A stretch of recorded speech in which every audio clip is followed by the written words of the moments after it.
நோன்பு நேரங்களில் கேர்ள்ஸ் முஸ்லீம் பெண்கள் பள்ளி வாயிலுக்கு போகிறாங்க, தொழுகை நடத்துகிறாங்க, எல்லாம் பண்ணுறாங்க. அது அல்லாத மற்ற நாட்களில் ஏன் இஸ்லாமிய பெண்கள் பள்ளி வாயிலுக்கு செல்வதில்லை? வணக்க வழிபாடுகள் விவகாரத்தில் ஆண்கள் பெண்கள் என்கிற வித்தியாசத்தை இஸ்லாம் எங்கேயுமே காட்டல. நாம உருவாக்கின தெய்வம் இல்லைன்னு சொல்லுவாங்க, நம்ம உருவாக்கின தெய்வம் உண்டு. இந்த இறைவனுக்கு உருவம் இல்லை என்கிற ஒரு நம்பிக்கை இஸ்லாமியர்களிடத்தில் இருக்கிறது. இஸ்லாத்தில் அப்படி நம்பிக்கை எல்லாம் இல்லை. இஸ்லாத்தை பொறுத்தவரையில் இறைவன் உருவம் உள்ளவன் தான். ஆனா இஸ்லாமிய மதத்துல மட்டும் ஏன் இசையை ஹராம் என்று சொல்றாங்க? பாடல்கள் நம்மை நேர்வழிப்படுத்துமா, நம்மை வேறு திசைக்கு அழைத்து செல்லுமா? குரான்ல இறைவன் என்ன சொல்லுவான்னா, இந்த குரானை நீங்கள் சிந்திக்க வேண்டாமா? உங்கள் உள்ளங்களுக்கு பூட்டு போடப்பட்டிருக்கிறதா? இதை யோசிங்க. நான் தந்துட்டேன்னு இறைவன் தந்துட்டான்னு போயிடாத. எதுக்காக தந்தான், என்ன சொல்லி இருக்கிறான்? பெரும்பாலும் ஆண்களுக்கு முகமது என்றும் பெண்களுக்கு ஃபாத்திமா என்றும் சொல்றாங்க. அது ஏன் அப்படி சொல்றாங்க? தீவிரவாதிகளாக இஸ்லாமியர்கள் ஏன் சுட்டிக்காட்டப்படுகிறார்கள் என்பதுதான் கேள்வி. அவன் முழு மனித சமூகத்தையும் கொன்றவனாவான். ஜஹரான் 300 பேரை கொண்டாலும் சரி, ஒத்தனை கொண்டாலும் சரி, அவன் யாரு? முழு மனித சமூகத்தையும் கொன்றவன். எனவே அவன் இஸ்லாமியனாக இருக்க முடியாது.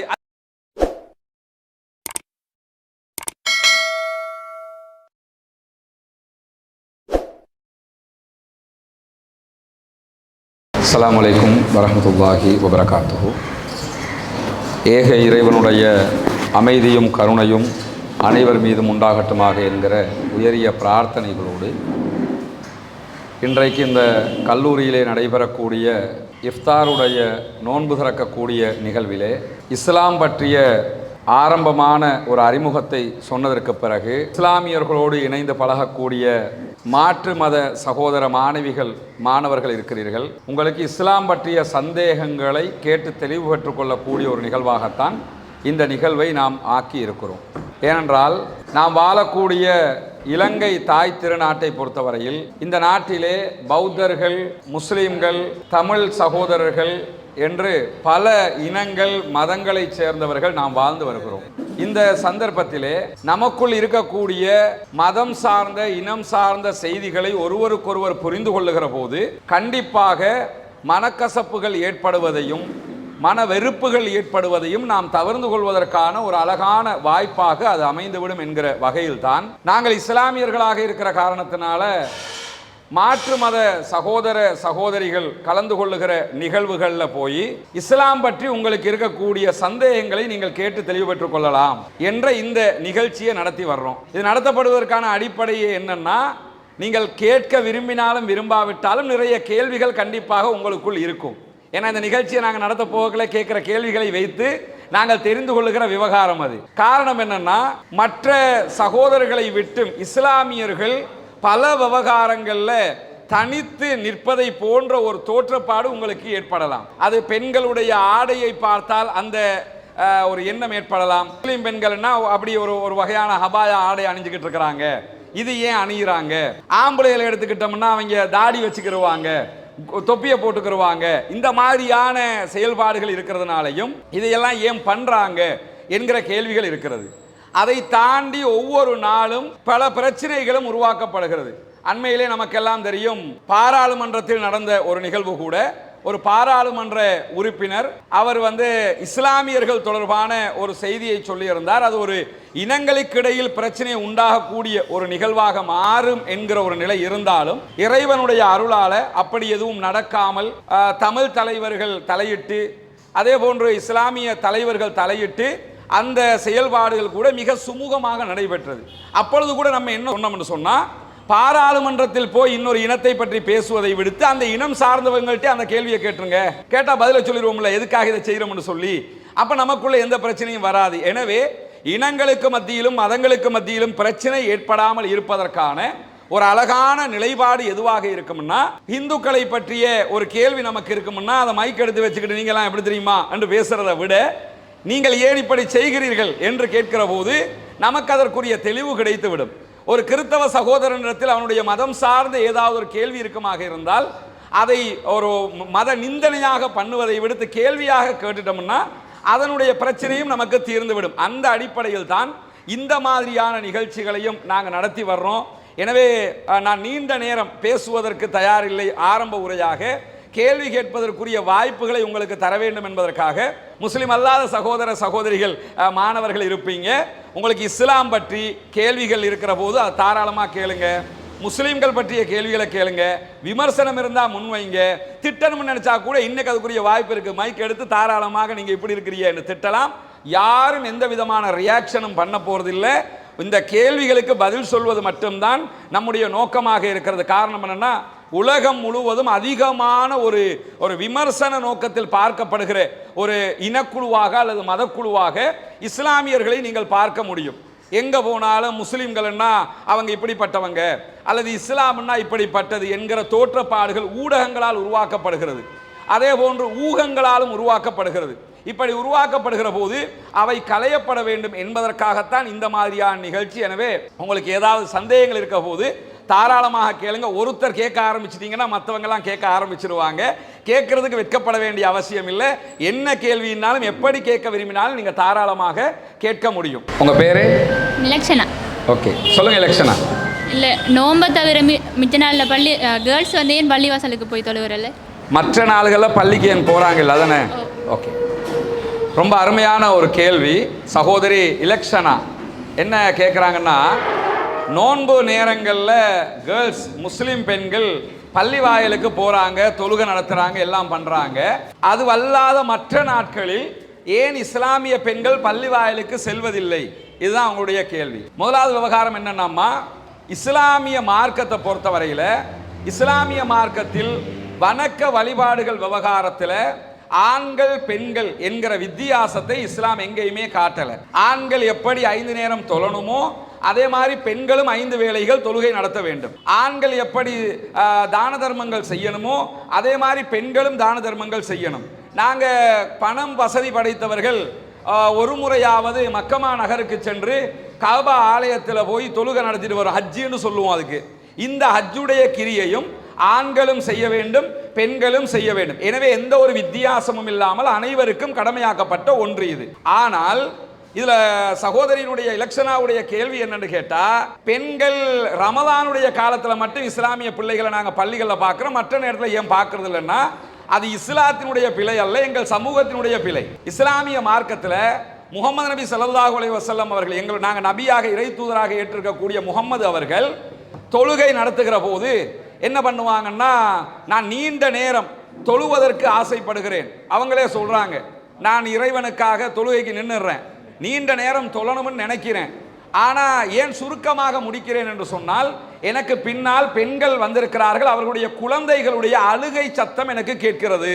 நான் நீண்ட நேரம் தொழுதுகிட்டு இருந்தேன்னா அவங்க என்ன பண்ணுவாங்க, பிள்ளைய பார்ப்பாங்களா, தொழுவாங்களா, அதனால நான் தொழுகையை சுருக்கி கொள்கிறேன் அப்படிங்கிறாங்க.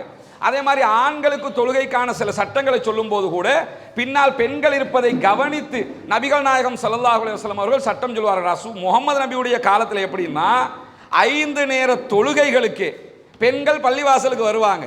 அவங்க பள்ளிவாசலில் தொழுகை நடத்திட்டு போவாங்க. ஆனால் இஸ்லாமியர்களுக்கு மத்தியில் இந்த பெருநாளைக்கு பள்ளிக்கு வாங்க, இந்த மாதிரி நோன்பு நேரத்தில் பள்ளிக்கு வாங்க, இந்த மாதிரி வச்சிருக்கிறாங்களே தவிர இதற்கான காரணம் இஸ்லாம் அல்ல. இன்றைக்கும் நீங்கள் அரபு தேசங்கள் எடுத்துக்கிட்டீங்கன்னா இங்கே கூட என்ன பண்ணுவாங்க, பெண்களுக்கான தொழுகை அறை என்று வச்சிருப்பாங்க.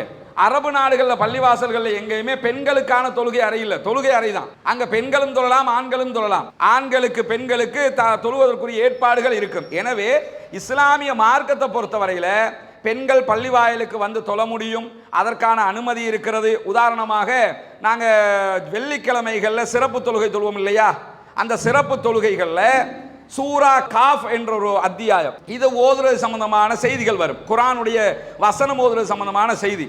இந்த செய்தியை அறிவிக்கக்கூடியவங்க கூட ஒரு பெண்மணி. அவங்க என்ன சொல்லுவாங்கன்னா, வெள்ளிக்கிழமை ஃப்ரைடே பிரேயரில் முகமது நபி ஓதியதை வைத்து தான் நான் மனப்பாடம் செய்தேன் அப்படிம்பாங்க. இந்த காலத்துலயாவது ஸ்பீக்கர் இருக்குது, கேட்டுட்டு பக்கத்து வீட்டில் இருந்து கேட்டுருப்பாண்டாவது சொல்லலாம். அந்த காலத்தில் அதெல்லாம் இல்லை. இப்படி நேருக்கு நேராக உரையில் கலந்து கொண்டு மனப்பாடம் செய்தது அது. எனவே முகமது நபி அவர்கள் பெண்களுக்கு பள்ளி வாயிலுக்கு வருவதற்கான அனுமதியை கொடுத்தார்கள். முகமது நபியுடைய காலத்தில் பெண்கள் பள்ளி வாயிலுக்கு வந்து தொழுகை நடத்தினார்கள். இன்றைக்கும் ஏகப்பட்ட பள்ளி வாயில்களில் பெண்கள் 5 நேரம் தொழுவதற்கான வழிவகையும் இருக்கிறது. நீங்கள் பார்க்கக்கூடிய ஏரியாக்கள் அது இல்லைன்னா அதனுடைய பிழை முழுவதும் எங்கள் சமூகத்தை சார்ந்தது. இஸ்லாத்தை சார்ந்தது அல்ல. இஸ்லாம் தாராளமான அனுமதியை பெண்களுக்கு கொடுத்திருக்கிறது. ஆனா செய்யணும், சமூக ரீதியாக அவங்களும் என்ன பண்ணணும், அதற்குரிய வழிவகைகளை செய்து கொடுக்க வேண்டும். அதை நம்ம இப்ப எல்லாம் ஒரு மறுமலர்ச்சி வந்ததுக்கு பிறகு, முன்னையெல்லாம் பள்ளிவாசல்ல போய் தான் உரைகளை கேட்டு தெளிவு பெற வேண்டி இருந்தது. இப்ப அப்படியெல்லாம் இல்லை.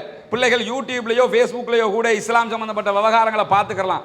அதையெல்லாம் பார்த்து ஒரு புரட்சிகரமான மாற்றம் வருகிற காரணத்தினால பல பேரும் பள்ளி வாயல்களுக்கு வரக்கூடிய காட்சியை நீங்க பார்க்க முடியும். அதற்கான ஏற்பாடுகளும் செய்து கொடுக்கப்படுகிறது, மேலதிகமாக செய்து கொடுக்கப்பட வேண்டும். எனவே இது இஸ்லாத்தினுடைய விவகாரம் அல்ல, எங்கள் மக்கள் எங்களுடைய பள்ளிவாயல் நிர்வாகங்கள் தரப்பிலே நடக்கக்கூடிய ஒரு பிழை. அது சரி செய்யப்பட்டு கொண்டு வருகிறது. சரியா? நான் என்ன நினைக்கிறேன்னு சொன்னால், எங்களோட சமயத்தில் வந்து சிலுவணக்கம் இல்லை. அது என்ன தலன்னு சொன்னால், நாம் உருவாக்கின தெய்வம் இல்லைன்னு சொல்லுவாங்க, நம்மளை உருவாக்கின தெய்வம் உண்டு. அதே மாதிரி இஸ்லாமிய சமயத்துலேயும் வந்து சிலைவணக்கம் இல்லை தானே, அது என்ன காரணம்? அதுக்கு சிலை வணக்கம் ஏன் இல்லைன்னு கேட்குறீங்களா? ஓகே, உங்க பேர் என்னம்மா? ஹம்சி. அருமையான கேள்வி சகோதரி ஹம்சி அவங்க கேட்டிருக்கிறாங்க. அவங்க என்ன கேட்குறாங்கன்னா, இஸ்லாமிய மார்க்கத்தில் சிலைகளை ஏன் நீங்கள் வணங்குவதில்லை என்பதுதான் அவர்களுடைய கேள்வி. இந்த கேள்விக்கான பதிலை பொறுத்தவரையில் எங்களுடைய தரப்பு நியாயத்தை தான் நான் சொல்ல போறேன். யாரும் தப்பா எடுத்துக்கிற கூடாது. நாங்க ஏன் சிலைகளை வணங்குறது இல்லைங்கிறதுக்கான பதிலாகத்தான் இதை சொல்வதற்கு நான் தயாராக இருக்கிறேன். ஏன்னா உங்களுடைய மனம் புண்படுகிற விதமாக நாங்கள் நடந்துவிடக் கூடாது என்பதில் எப்பொழுதுமே கவனமாக இருக்கிறோம். சரியா? முதலாவது என்னன்னா, இஸ்லாமிய மார்க்கத்தினுடைய அடிப்படை என்னன்னா, ஏகத்துவ கொள்கை, ஏக தத்துவத்தை தான் இஸ்லாம் போதிக்கும். ஒரே ஒரு இறைவனை வணங்க வேண்டும், அந்த இறைவனிடத்தில் தான் நம்முடைய குறைகளை சொல்ல வேண்டும், அந்த இறைவனிடத்தில் தான் நம்முடைய கோரிக்கைகளை முன்வைக்க வேண்டும் என்பது இஸ்லாத்தினுடைய தத்துவம். இந்த இறைவனுக்கு உருவம் இல்லை என்கிற ஒரு நம்பிக்கை இஸ்லாமியர்களிடத்தில் இருக்கிறது. இஸ்லாத்தில் அப்படி நம்பிக்கை எல்லாம் இல்லை. இஸ்லாத்தை பொறுத்தவரையில் இறைவன் உருவம் உள்ளவன் தான். அந்த உருவம் எப்படி என்பதை நாங்கள் கற்பனை செய்ய முடியாது.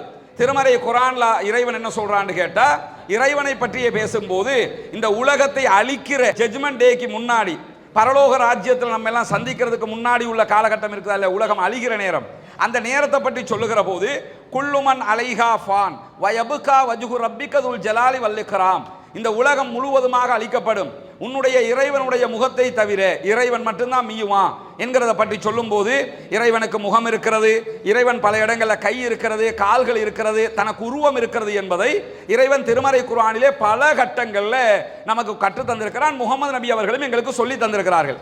ஆனா எங்க இஸ்லாமியர்களை என்ன நம்புவாங்கன்னு கேட்டா, உருவமற்ற இறைவன் என்று நினைத்து கொண்டிருப்பார்கள். அதுக்கு ஒரு காரணம், இந்த நாகூர் அணிபாட பாட்டை கேட்டு கேட்டு இஸ்லாத்தை பார்க்கறதுக்கு நாகூர் அணிபாட பாட்டை கேட்டு கேட்டும் அப்படி ஆயிட்டாங்க. சரியா? ஆனா இஸ்லாத்தை பொறுத்தவரையில ஒரே ஒரு இறைவன், அவன் உருவமுள்ளவன். உருவம் எப்படி என்பதை நாங்கள் கற்பனை செய்ய மாட்டோம், கற்பனை செய்கிற அதிகாரம் எங்களுக்கு இல்லை. இப்ப கேள்வி என்னன்னு கேட்டா, எல்லாம் ஓகே, நீங்க ஏன் சிலைகளை வணங்குவதில்லை, சிலை வழிபாட்டை இஸ்லாம் ஏன் இல்லை என்று சொல்கிறது என்ன? எங்களை பொறுத்தவரை இஸ்லாம் எங்களுக்கு கற்றுத்தருகிற நம்பிக்கை என்னன்னு கேட்டா, இறைவனிடத்தில் நாம் கோரிக்கை வைக்க வேண்டும், அவர் நம்மை படைத்தவராக இருக்க வேண்டும், நாம் படைத்த ஒன்றாக எதுவும் இருக்கக்கூடாது என்பது இஸ்லாத்தினுடைய அடிப்படை. உதாரணமாக எடுத்துக்கிட்டோம்னா, இறைவனாக நாங்கள் அல்லாஹு தாலாவை நம்புகிறோம். அல்லாஹு தான் இந்த உலகத்தை படைத்திருக்கிறார், இந்த உலகத்தில் இருக்கக்கூடிய பொருட்களை எல்லாம் உருவாக்கி இருக்கிறான், நமக்கு உயிர் தந்திருப்பவன், நம்மை பாதுகாப்பவன் என்றெல்லாம் நாங்க இறைவனை நம்புகிறோம். அவன் தான் ஏக இறைவன் என்கிற காரணத்தினால இந்த இறைவனுக்கு உலகத்தில் நம்ம ஒரு உருவம் கொடுத்தோம்னா, அந்த உருவத்தை கொடுப்பது யார்? இறைவன் தருகிறானா, நம்ம தர்றோமா? இறைவனாக வந்து நான் உட்கார்ந்துகிட்டு இருக்கிறேன் என்று சொல்லி இருந்தால் நாங்கள் வணங்குவதற்கு தயார் என்கிற விதமாக சிலை வணக்கம் என்பது இஸ்லாத்திலே மறுக்கப்படுவதற்கான அடிப்படையாக இஸ்லாம் அதைத்தான் சொல்லித் தருகிறது. நீங்க எதா இருந்தாலும் நீங்கள் உருவாக்கிய ஒன்றை நீங்கள் வணங்குவதற்குரியதாக எடுக்கக்கூடாது. இப்ப நீங்க உதாரணமாக மற்ற மதத்தை சேர்ந்த சகோதரர்கள் நீங்கள் வணங்குவதை நான் அதுக்குள்ள நான் வரல, அது உங்களுடைய நம்பிக்கை சார்ந்தது. எங்களுடைய நம்பிக்கை, எங்களுக்கு கற்றுத்தரப்பட்டிருக்கக்கூடிய இஸ்லாத்தினுடைய அடிப்படை என்னன்னு கேட்டா, நீங்கள் எந்த விதத்திலையும் சிலைகளுக்கு வணக்கம் செலுத்தக்கூடாது. காரணம், அது மனிதனால் உருவாக்கப்படக்கூடிய ஒன்று. எனவே மனிதன் உருவாக்கிய ஒன்றை மனிதன் வணங்கக்கூடாது, மனிதனை உருவாக்கியவனைத்தான் மனிதன் வணங்க வேண்டும். அந்த அடிப்படையில் இறைவனை பற்றிய தத்துவத்தை இஸ்லாம் சொல்லுது. சிம்பிளாக இறைவன் எப்படிப்பட்டவனாக இருக்கணும்னு சொன்னா, நமக்கு தூக்கம் வருது, இறைவனுக்கு தூக்கம் வரலாமா? தூக்கம் வந்தா அவன் இறைவனாக இருக்க முடியாது என்று சொல்கிறது. இதை லாஜிக்கலி நம்ம புரிஞ்சுக்கிறதுக்காக சேர்த்து புரிஞ்சுக்கிறோங்க. அதே மாதிரி நம்ம சோர்வு வந்தா டயர்டு, நம்ம டயர்டா இருக்கிறோமோ, இறைவனுக்கு டயர்ட் ஆகலாமா? டயர்ட் ஆகக்கூடாது. இறைவனுக்கு மனைவி இருக்கலாமா? இறைவனுக்கு மகள் இருக்கலாமா? இறைவனுக்கு மகன் இருக்கலாமான்னா இதுவெல்லாமே மனித பலவீனங்கள். இந்த மனித பலவீனங்களுக்கு அப்பாற்பட்டவனாக இறைவன் இருக்க வேண்டும். உதாரணமா இறைவனுக்கு மனைவி இருக்கிறார்னா அவர் மனைவியை முதல்ல பார்ப்பாரா அல்லது நம்மளை பார்ப்பாராங்கிற கேள்வி வந்துடும். அதனால மனைவி, மக்கள், குழந்தை யாருமே இல்லாத தனித்துவமான அவன் மாத்திரமே இருக்கக்கூடிய ஒருவனாக இருக்கிறான். அவன் எப்படிப்பட்டவன் என்கிற அவன் சக்தியும் பவரும் அவனுக்குரிய அதிகாரமும் எங்களுக்கு கற்றுத்தரப்பட்டிருக்கிறது. அவனுடைய உருவம் எப்படி என்று எங்களுக்கு கற்றுத்தரப்படவில்லை. எனவே நாங்கள் எந்த சந்தர்ப்பத்திலும் உருவத்தை வணங்குகிற நடவடிக்கைகளுக்கு தடை விதிக்கப்பட்டிருக்கிறோம். அதனால தான் நாங்கள் சிலைகளை நாங்கள் கும்பிடுறதில்லை. நாங்கள் ஏக இறைவன் என்று நம்புகிற அல்லாஹுவை மட்டுமே வணங்கக்கூடியவர்களாக இருக்கிறோம். சரியா? இந்து மதத்திலையும் சரி, கிறிஸ்தவ மதத்திலையும் சரி, பௌத்த மதத்திலையும் சரி, இசை ஒரு புனிதமான விஷயமா கருதப்படுது. ஆனால் இஸ்லாமிய மதத்தில் மட்டும் ஏன் இசையை ஹராம் என்று சொல்றாங்க? உங்க பேரு? பிரணவாசனா. ஒரு வித்தியாசமான கேள்வி, ரொம்ப அருமையான கேள்வியும் கூட. என்ன கேட்குறாங்கன்னா, பல மதங்கள்லையும் இசையை நாங்கள் ஒரு முக்கியமானதாக கருதுகிறோம். சில சந்தர்ப்பங்களில் வணக்க வழிபாடுகளில் கூட பயன்படுத்தப்படுகிறது. ஆனால் இஸ்லாத்தில் மாத்திரம் இசை ஏன் தடுக்கப்படுகிறது என்பதுதான் அவர்களுடைய கேள்வியாக இருக்கிறது. இஸ்லாமிய மார்க்கத்தை பொறுத்தவரையிலம்மா, இஸ்லாமிய மார்க்கத்தினுடைய கட்டளைகள், கோட்பாடுகள், செயல்பாடுகள் எல்லாம் எப்படி அமைக்கப்படுகிறது என்று சொன்னால், எக்காரணம் கொண்டும் நாம் சிந்தனை என்கிற இடத்தை தவற விட்டுவிடக் கூடாது. முதலாவது ஒரு விஷயத்தை செய்யறோம்னா எமோஷனலாக இருக்கிற நேரத்தில் எதையும் செஞ்சிடக்கூடாது. எமோஷன் ஆகிற அளவுக்கு போயிடவும் கூடாது. அப்ப நம்ம முடிவெடுப்பதில் பிழைவிடக்கூடியவர்களாக மாறிவிடுவோம். இசைங்கிறத நம்ம எடுத்துக்கிட்டோம்னு சொன்னா, இசையினுடைய தாற்பயம் என்ன? எந்த சந்தர்ப்பத்திலையுமே இசையை இஸ்லாம் வணக்க வழிபாடுகளில் சேர்க்கவும் இல்லை, சாதாரணமாக அனுமதிக்கவும் இல்லை. இசை அல்லாத பாடல்களை அனுமதிக்கிறது. நம்ம வச்சு கொண்டிருக்கக்கூடிய இந்த கிட்டாராக இருந்தாலும் சரி, வயலினாக இருந்தாலும் சரி, ஏஆர் ரஹ்மான் இந்த மாதிரி இசை அமைக்கிறாங்கல்ல, இந்த இசைகளுக்கு இஸ்லாம் தடுக்கிறது. அதுக்கான காரணம், நாம் எக்காரணம் கொண்டும் சிந்திக்கிற இடத்தை விட்டு ஒரு எமோஷனல் இடத்துக்கு நம்ம போயிடக்கூடாது. இசை நம்மளை என்ன பண்ணும்? நீங்க சோகமா இருக்கிறீங்க, உடனே ஒரு பாட்டு எடுத்து கேட்போம். லவ் ஃபெயிலியர் என்ன பண்ணுவாங்க? எல்லாம் பசங்க தானே, அதுக்காக சொல்றேன். அப்ப என்னன்னா, ஒரு பாட்டு எடுத்து கேட்போம். பாடல்கள் நம்மை நேர்வழிப்படுத்துமா, நம்மை வேறு திசைக்கு அழைத்து செல்லுமா? கவிஞர்கள் என்றாலே இஸ்லாம் எங்களுக்கு சொல்றது என்னன்னா, முகமது நபிக்கு இவருக்கு நாங்கள் கவிதையை கற்றுக் கொடுக்கவும் இல்லை, அது அவருக்கு தேவையும் இல்லை என்று சொல்லிவிட்டது. இரண்டாவது என்னன்னா, கவிஞர்களை வீணர்கள் பின்பற்றுவார்கள் என்று இஸ்லாம் சொல்கிறது. அதுக்கான காரணத்தை நம்ம பார்க்கலாம். உதாரணமாக, கவிஞர்கள் சொல்லுவது அந்த கவிதையாக நம்ம இசையாக எதை எடுத்துக்கிட்டு போறோமோ இது உண்மையாக இருக்கிறதா? இல்லதானே? அவன் சொல்ல அந்த கருத்து, நம்ம கருத்தை கேட்காத வரைக்கும் இன்பமாக இருக்கும். பொய்யிலே பிறந்து பொய்யிலே வளர்ந்த புலவர் பெருமானை என்று தானே எழுதி வச்சிருக்கிறான். ஏன்னா பொய் சொல்லலைன்னா அவன் கவிஞனாக இருக்க முடியாது. அதிலும் குறிப்பாக இந்த இசையோடு கலந்த இந்த விவகாரங்களை நீங்க எடுத்துக்கிட்டீங்கன்னா, இது அத்தனையும் பெண்களை போக பொருளாகவும் பெண்களை வேறு விதமான ஒரு கெட்ட விதமான விமர்சனங்களாகத்தான் அந்த பாடல்கள் அமைக்கப்படுகிறதே தவிர, ஒரு ஆம்பளையை ஆபாசமாக சித்தரிச்ச எந்த பாட்டியாவது எந்த இசையாவது நீங்க பார்த்திருக்கிறீங்களா? எங்கேயும் பார்க்க முடியாது. உலகத்தில் எங்கேயுமே எந்த மொழியிலையும் பார்க்க முடியாது. ஆனா பாடல்கள், இசைகள் என்று வந்துவிட்டாலே பெண்கள், ஒரு ஆம்பளைக்கு இசை என்று பேர் வச்சு பார்த்திருக்கீங்களா? ஆனா பொம்பளை பிள்ளைக்கு இசை என்று பேர் வைப்பாங்க. என்ன காரணம்னா, அங்கதான் நம்ம சிந்திக்காமல் இருப்பதற்குரிய ஒரு இடமாக இந்த இசை நம்மளை மாற்றி விடுகிறது. எனவே சிந்திக்க தூண்டுகிற ஒரு விவகாரத்தை இஸ்லாம் செய்கிறது. உதாரணமா குர்ஆனை நீங்க எடுத்துக்கிட்டா, குர்ஆன்ல இறைவன் என்ன சொல்லுவான்னா, இந்த குர்ஆனை நீங்கள் சிந்திக்க வேண்டாமா? உங்கள் உள்ளங்களுக்கு பூட்டு போடப்பட்டிருக்கிறதா? இதை யோசிங்க. நான் தந்துட்டேன்னு இறைவன் தந்துட்டான்னு போயிடாத. எதுக்காக தந்தான், என்ன சொல்லி இருக்கிறான், என்ன விவகாரம் இருக்குது, அதை யோசி. ஆனா இசையை நீங்க சிந்திக்க முடியுமா?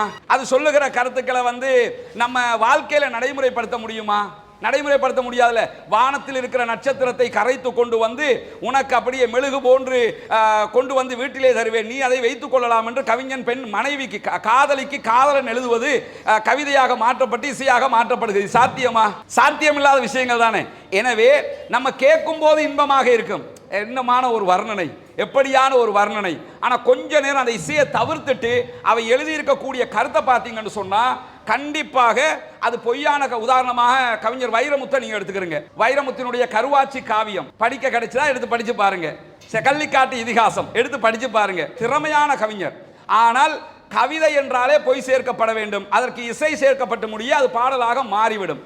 உதாரணமாக காதலை பற்றி சொல்லக்கூடிய பாடல்கள் நீங்க கேட்டிருப்பீங்க. காதல் என்றால் என்ன என்னும் போது, காதல் ஒன்றும் கடவுள் இல்லையடா, அதெல்லாம் ஹார்மோன் செய்கிற வேலை தானடா. இதை எழுதினது யாரு? கவிஞர் வைரமுத்து. இதே வைரமுத்து என்ன சொல்லுவாரு?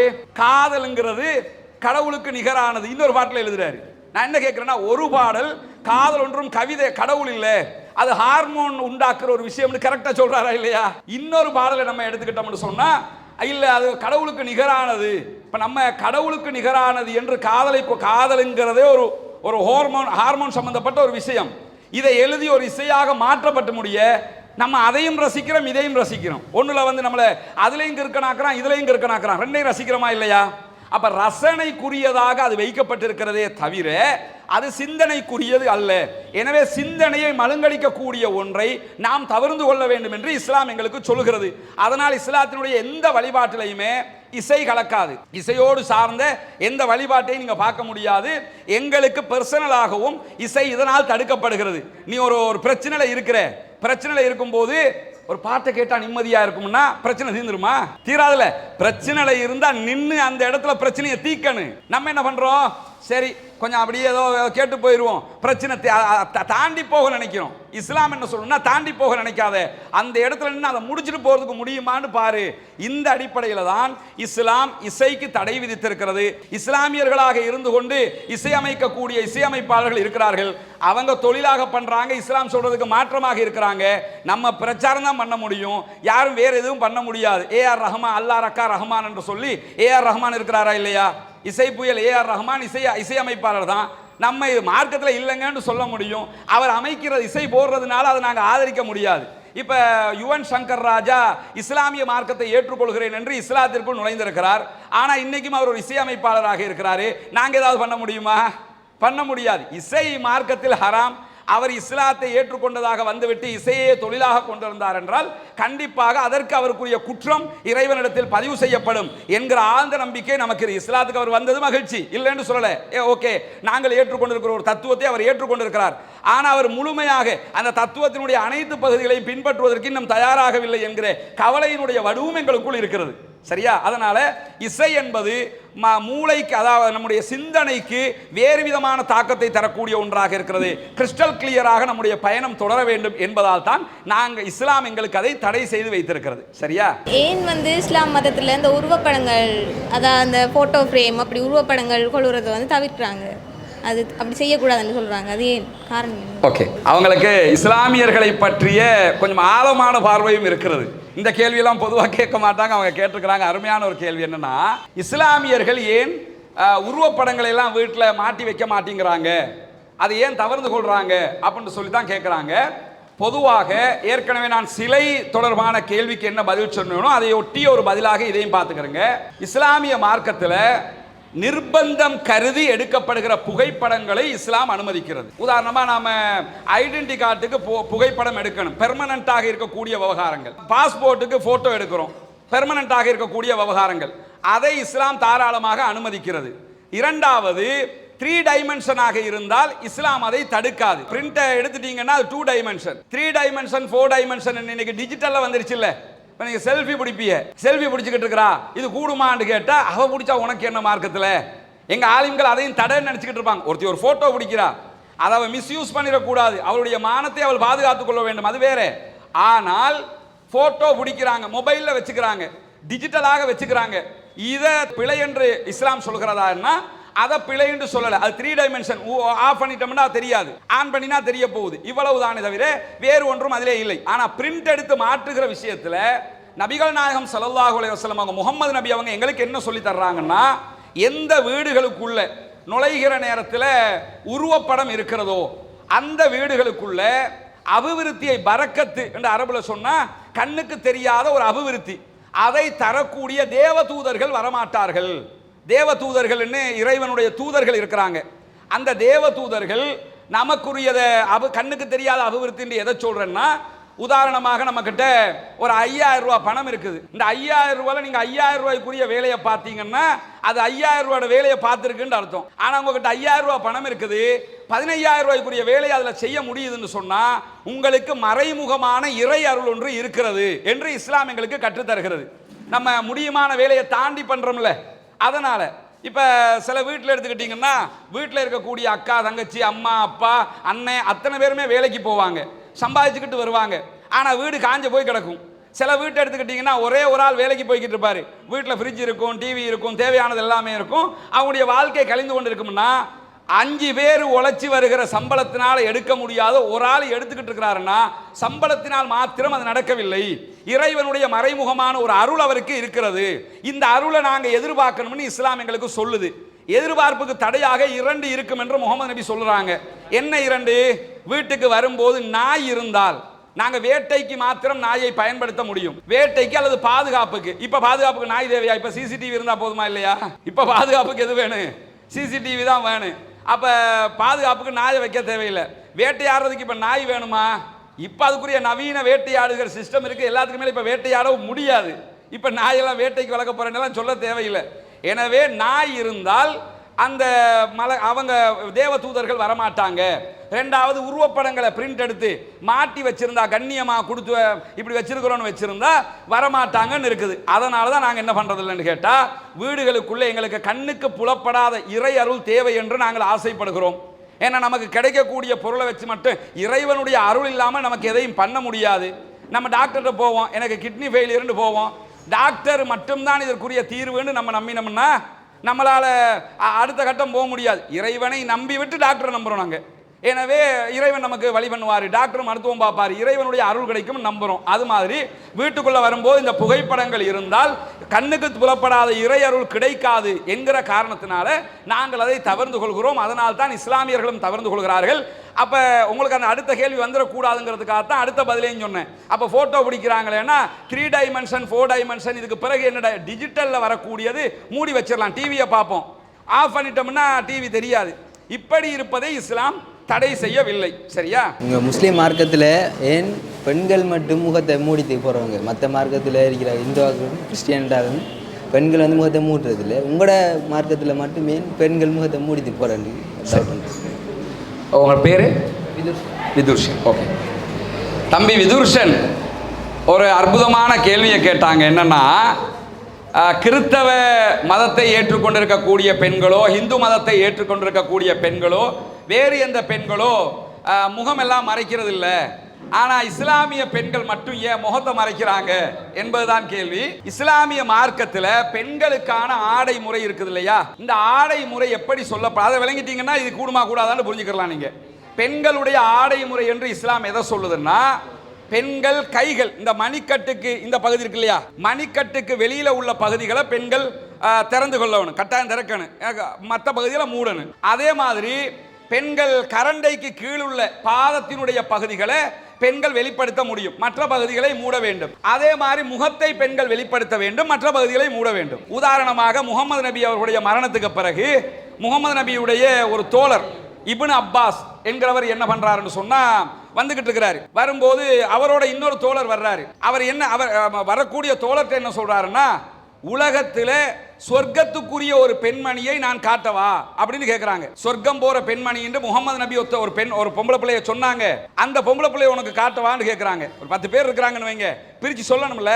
இந்த காலேஜுக்குள்ளன்னா ஆயிஷாவா ஃபாத்திமாவா யாருன்னு சொல்லிடலாம், உங்களுக்கே தெரிஞ்சிடும் பேரு.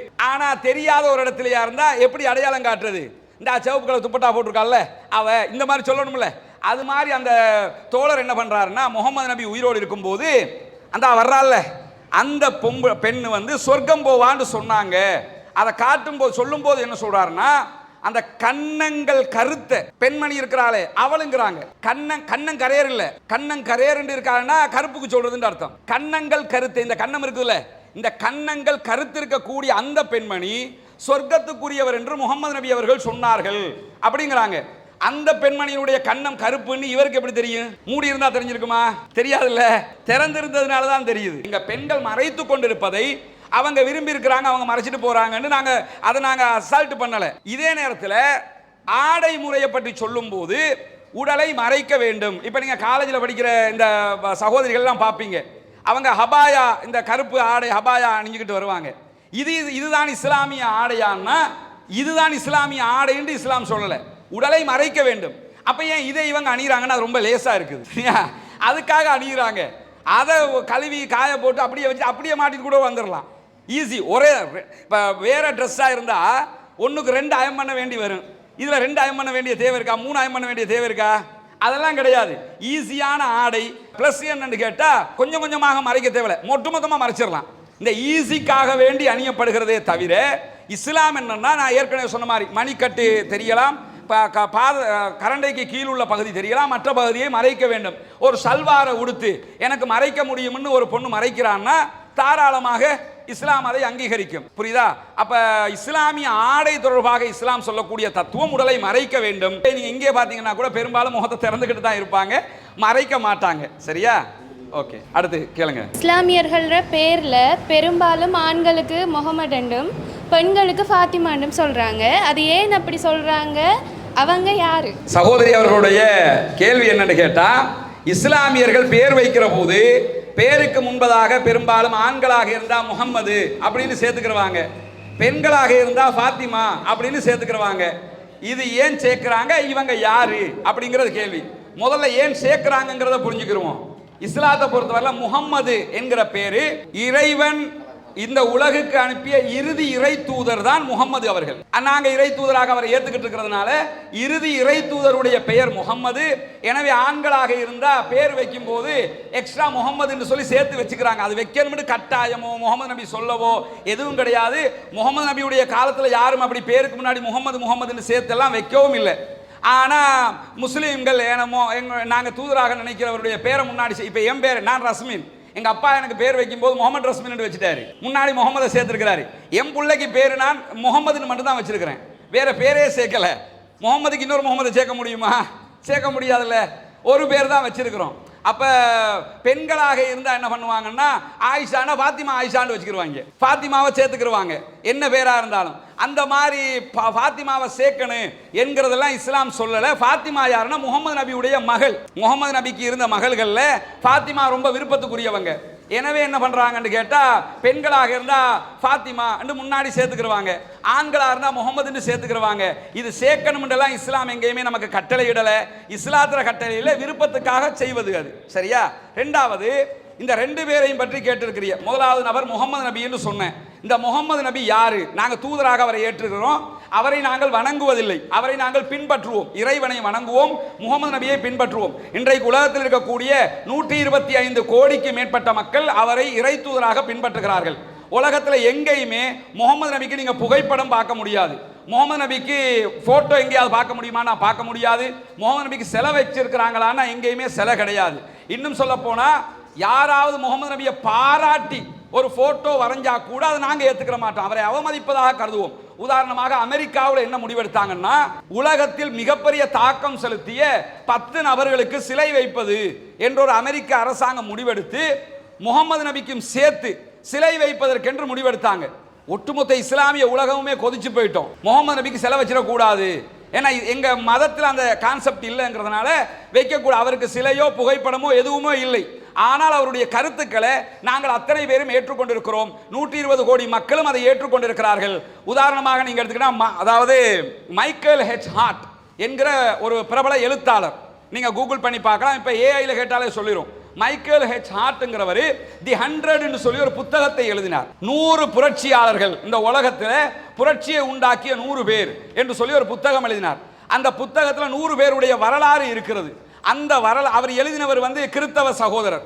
மைக்கேல் ஹெச் ஹார்ட் முஸ்லீம் கிடையாது, அவர் இன்னைக்கும் கிறிஸ்தவராக இருக்கக்கூடியவர். அவர் புத்தகத்தை தொகுக்கும் போது என்ன பண்றாருன்னா, முதலாவது நபராக முகமது நபியுடைய வரலாற்றை தான் 100 பேர் வரலாறு எழுதுறாரு.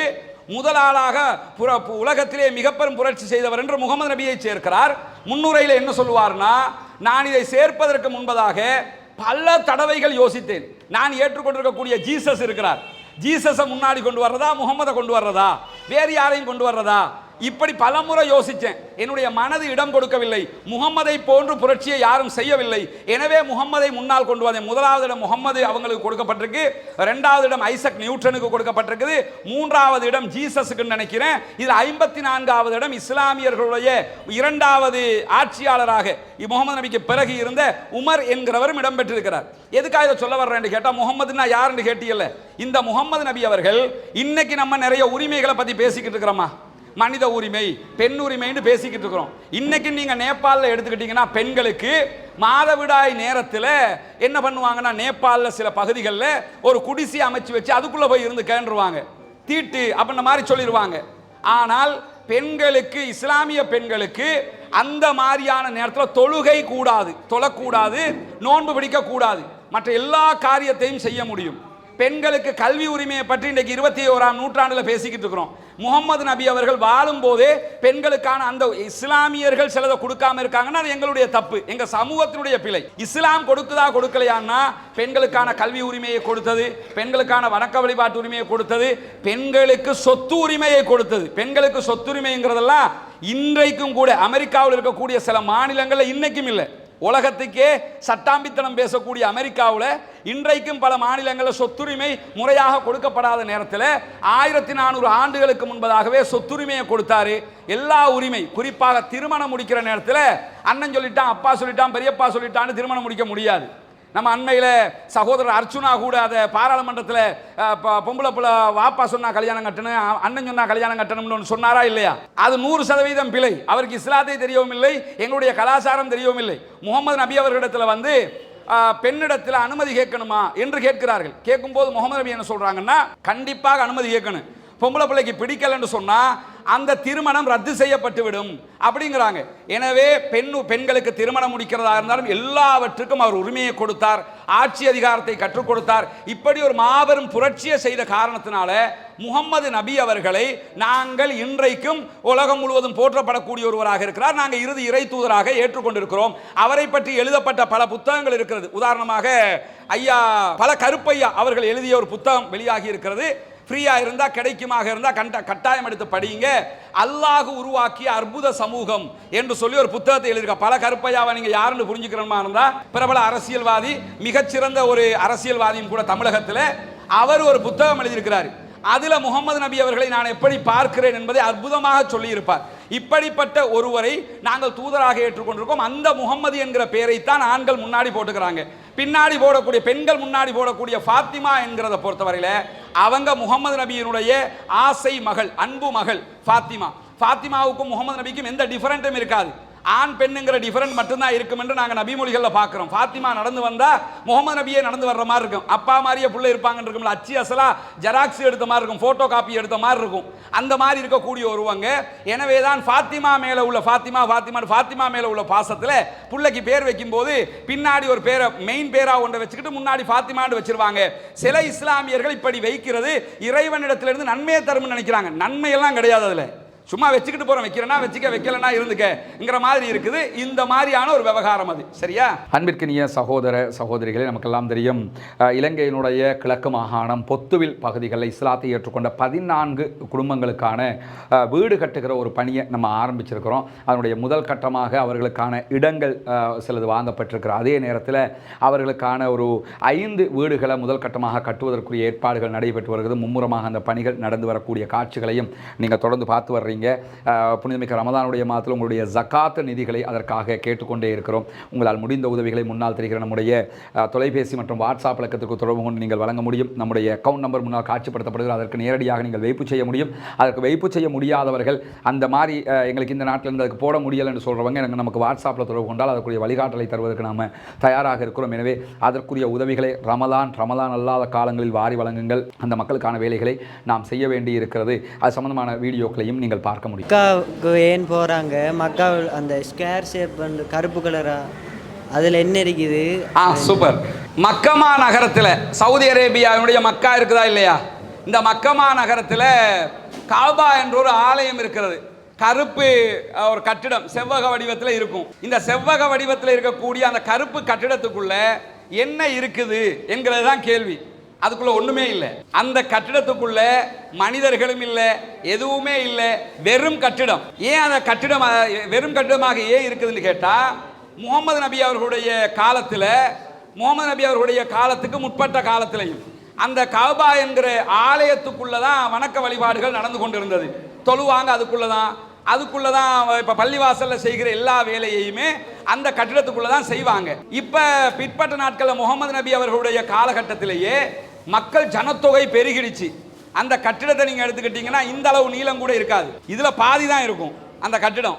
இந்த கட்டிடத்துக்குள்ள இப்ப நீங்க எடுத்துக்கிட்டீங்கன்னா மக்காவுல இந்த சந்தர்ப்பத்தில் இப்ப கூகுள்ல போய் மக்கா டிவின்னு அடிச்சு பாத்தீங்கன்னா அதுல இப்ப மக்காவுல எத்தனை பேர் இருக்கிறாங்கிறத காட்டிடும். இப்ப 25 லட்சம் பேர் இருப்பாங்க அந்த கட்டிடத்தை சுத்திக்கிட்டு. அப்ப 25 லட்சம் பேருக்கு அதுக்குள்ள போக முடியுமா? அதுக்குள்ள போக முடியாது.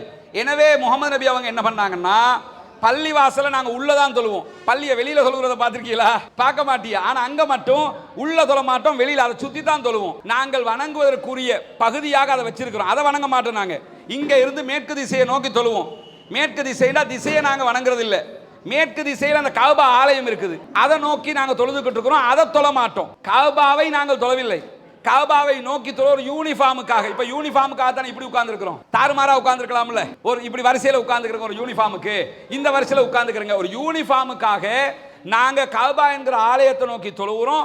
அதுக்குள்ள எதுவுமே இல்லை, அதுக்குள்ள இருக்கக்கூடியதுன்னா பழங்கால லைட்டுகள் சிலது இருக்கு, அந்த காலத்தில் இழுத்து முடிச்சாங்க, அதுக்குள்ள சில பழங்கால லைட்டுகள் இருக்கு.